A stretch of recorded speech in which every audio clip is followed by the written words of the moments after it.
Welcome to the new Past Perfect learning system.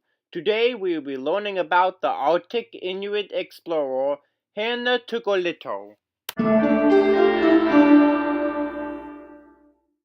In 1838, she was born in Cape Surrey, Canada, as a member of the Inuit Eskimo tribe. In 1845, she married a young man named Ifarik, or Joe Awerabring. In 1852, at 14 years old, she began learning how to speak English from a British whaler named William Barron. 1 year later, her and Joe were willfully taken on a human zoo expedition across the North Countries of Canada. They also journeyed to London, England, where they dined with Queen Victoria and Prince Albert at Windsor Castle. They are soon after returned to the Arctic. In 1860, Hannah and Joe were hired by American explorer Charles F. Hall to go on an Arctic expedition to discover the fate of the lost Franklin expedition, an 1845 journey of the British ships HMS Erebus and Terror, led by Captain Sir John Franklin, which never returned back to the United Kingdom, making their fate an infamous mystery at the time. Hannah and Joe agreed, and they sailed into the Arctic seas aboard the whaling ship George Henry, captained by local New London whaling master Sir Sidney Buddington. They were able to find Baffin Island, where they discovered many relics from the forgotten 1576 mining expedition of Sir Martin Fisherburn, but were disappointed nevertheless from not finding anything from Franklin's voyage. 2 years later, Joe and Hannah journeyed from the Arctic and into the United States, where they appeared at Charles' many expedition lectures and were exhibited countrywide as the first Eskimos in America. During this time, Hannah also gave birth to a young son named Tookoolito, or Butterfly, but he sadly died the very next year.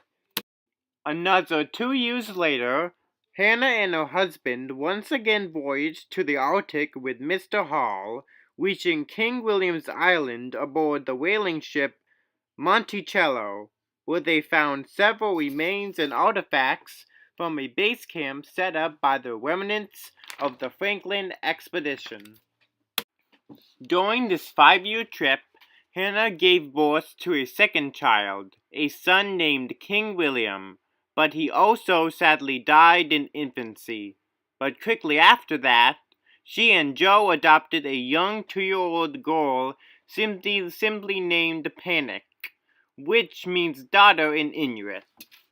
Hannah and her family arrived back to the States in 1869, and then 2 years later, they and Charles Hall were hired by the United States government and President Ulysses Grant himself to head an expedition to the North Pole aboard the USS Polaris, with a crew of 25, including navigator George Tyson, sailing master Buddington, German naturalist Emmy Brussels, and Greenlandic hunter Hans Hendrell. On September 10th, the Polaris laid anchor in St. God Harbor, off the coast of northern Greenland, to wait out the soon-to-come Arctic winter. That fall, after Charles returned back to the ship after a short sledding expedition, he mysteriously fell ill after drinking a cup of brewed coffee. 2 months later, Charles Francis Hall died of what some crew members believed to be an act of poisoning. The next year, command over the expedition went over to Sailmaster Buddington, who tried to continue the voyage to the pole, but overall failed, and so the Polaris was forced to sail back south. But that fall, The ship was surrounded by ice in the passage of Smith Sound, where, on the verge of being crushed, the ship was abandoned by a group of 19 crewmates, which included Hannah and her family, who made their way to safety by moving on top of the floating ice sheets. Soon the ice around them broke apart, and the group was forced to drift aimlessly across the Arctic Sea upon an ever-shrinking float of ice for over 6 whole months, where the crew's health was mainly kept alive due to Hannah and Joe's mastery of fishing and hunting. 1 year later, after traveling over 1,500 miles across the ocean, the entire group was rescued by the whaler ship Tigress off the coast of Newfoundland.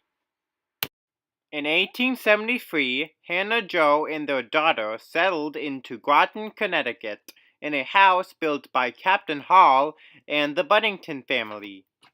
Over the next few years, Joe would continue his job as an Arctic guide, while Hannah stayed at home to take care of Panic and work as a personal seamstress.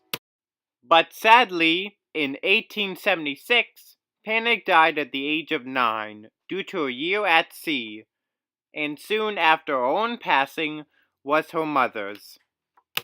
Hannah Embering died at the age of 38 on New Year's Eve of that same year, with her husband Joe at her side.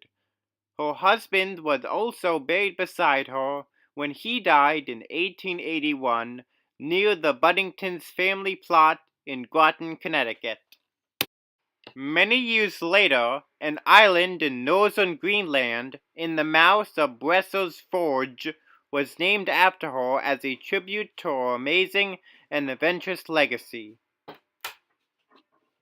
That's all for today, but remember to keep learning and keep looking out for new discoveries. Bye bye!